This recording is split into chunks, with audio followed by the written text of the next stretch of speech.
What about it? In today's video, we're going to talk about why you should be renovating not just a poor lawn, but a good lawn. We're going to be renovating the lawn behind us, plus we're going to show you a before and after. Let's go.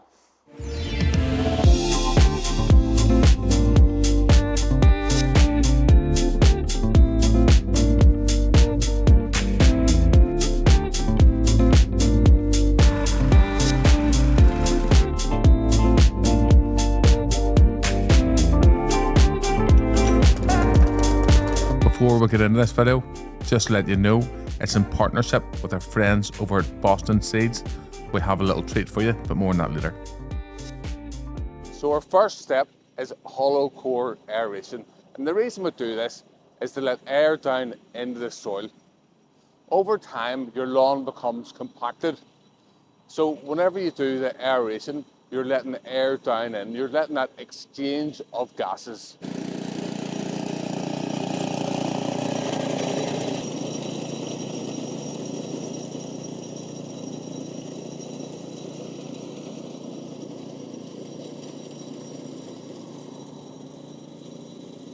As you can see, there's really well defined stripes on this lawn, and that's because we use a roller lawnmower on it.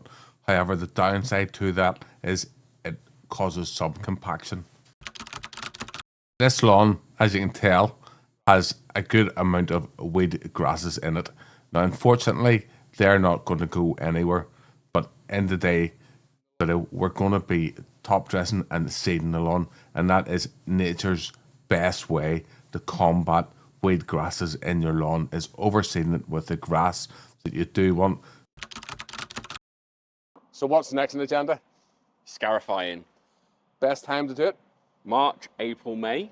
That goes for the aeration As well. and the renovation work as well, But that comes with some caveats over those months. which we're going to be covering as the video goes on. Yes. So But we're also going to be doing other things today. What else are we doing? we're going to be showing you a before and after. Plus, we're going to be seeding and top dressing. So let's get on with it.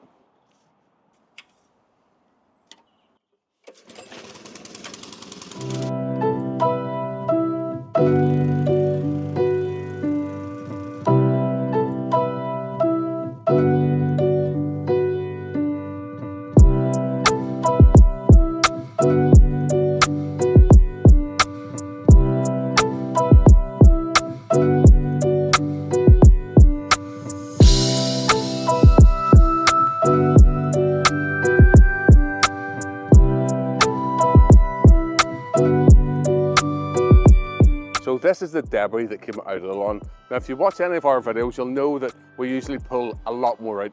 And the reason for that is this is a maintenance scarify. It's not a full-on lawn renovation, but it doesn't mean to say that we're not going to do the rest of the processes, because that's just as important too. The eagle-eyed amongst you might have spotted that we filmed here last year, and that was get your lawn ready for spring. It was indeed.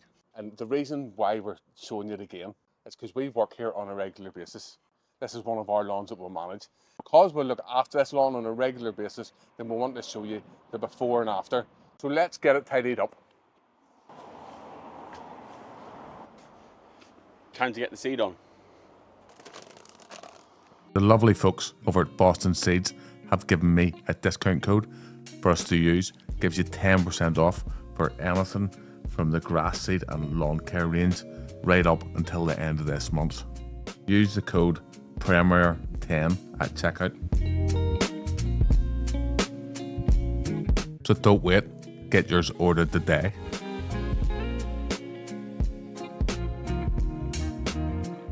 Some of the main reasons for overseeding your lawn is, number one, it gives you a thicker lawn.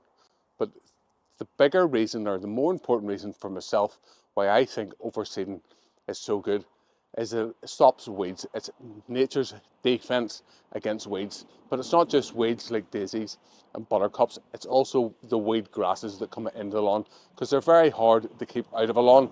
But if we can create the conditions that we want for the grasses we do want, then we're going to have a better, thicker lawn.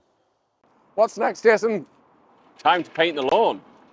It's optional to do this next part, but let me know in the comments, do you mix the seed into your compost roller?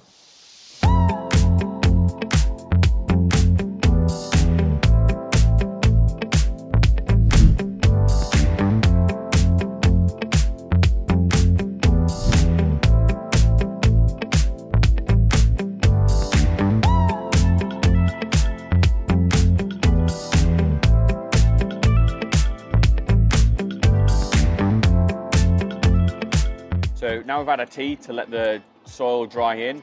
We've used 8 bags on this lawn for a light dusting. Time to get it matted in.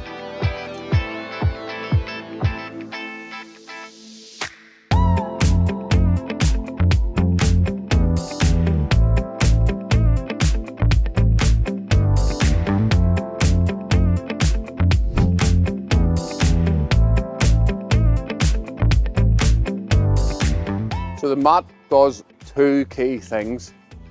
Number 1, it levels the lawn. Number 2, which is just as important, it ensures good seed to soil contact.